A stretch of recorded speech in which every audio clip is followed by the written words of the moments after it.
Welcome to Applications of Linear Equations. This is lesson 6.3. We're also going to review linear versus nonlinear relationships as we think about those types of situations where we might have a nonlinear application. So we're briefly going to talk about equations as functions and also refresh our memory on several different types of functions that we have. So functions can be represented by an equation or rule. The equation will generate ordered pairs by taking an input that results in a certain output. The x value is always called the independent variable, and the y is always called the dependent variable. The graph of an equation is a set of ordered pairs, which often form a line or a nonlinear graph, depending on the equation. So remember, linear functions produce lines. Nonlinear functions will produce not lines. They could produce parabolas, which are quadratic functions, which we'll study in the second half of the year. Absolute value functions produce that V shape. And then cubic and higher functions will produce a variety of nonlinear graphs, such as curves and things like that. So let's see some real-world examples. Here is a linear function that represents a aftermath of a hurricane. A tent city houses 1,045 refugees. They're to be moved by bus to a better accommodations. Each bus can carry 55 passengers. Assuming that every bus departs with a full load, write a linear function that relates the number of bus loads already departed to the number still remaining at the tent city. The graph of the function models the situation. So here we can see our people remaining and our y-intercept there is going to be that starting value, which is our 1045.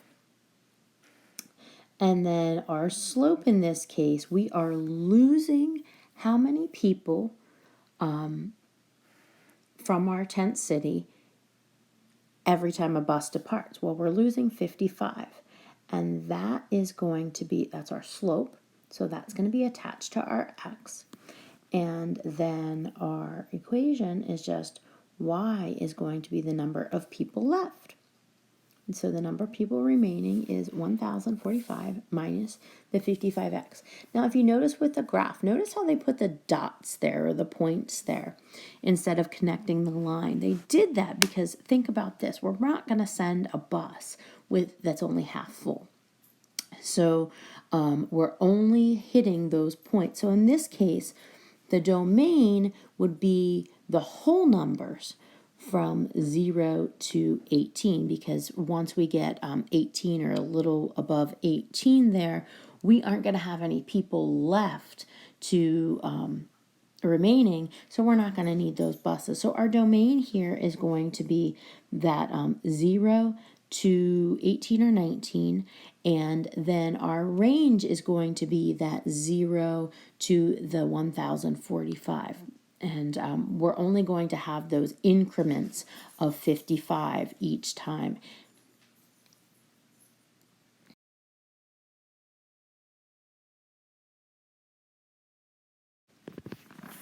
We're looking at another situation here.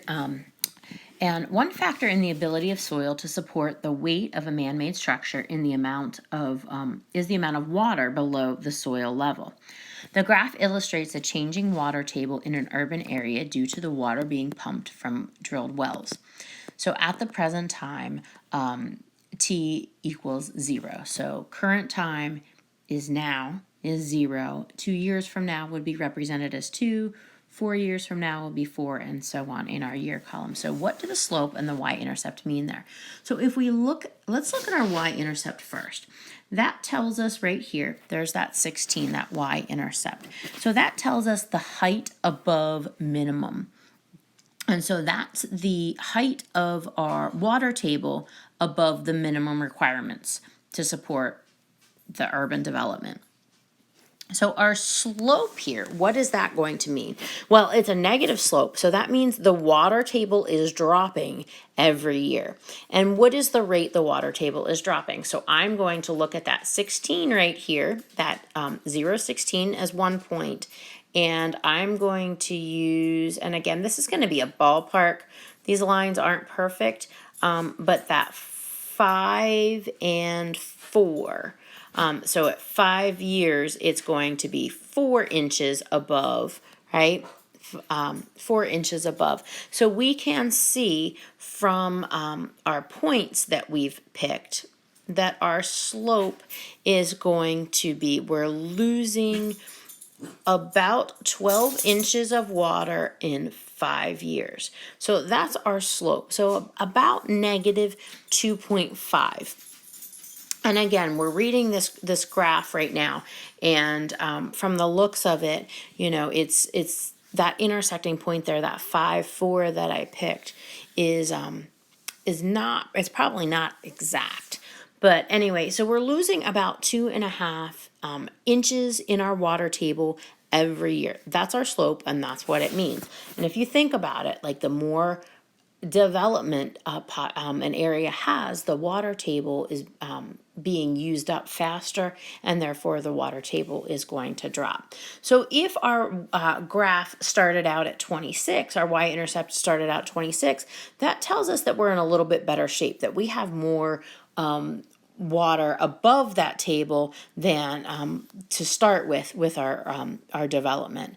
And then if our graph of our slope would be negative 4.5. Think about that. That means the water is going to be declining or decreasing at a much faster rate. Maybe the developments are, we're putting more people in the population or the area faster than maybe what the land can support, and therefore the water is going to drop a lot faster. So these are just 2 real world examples of where linear relationships and our graphs are going to help determine and tell that story of the situation.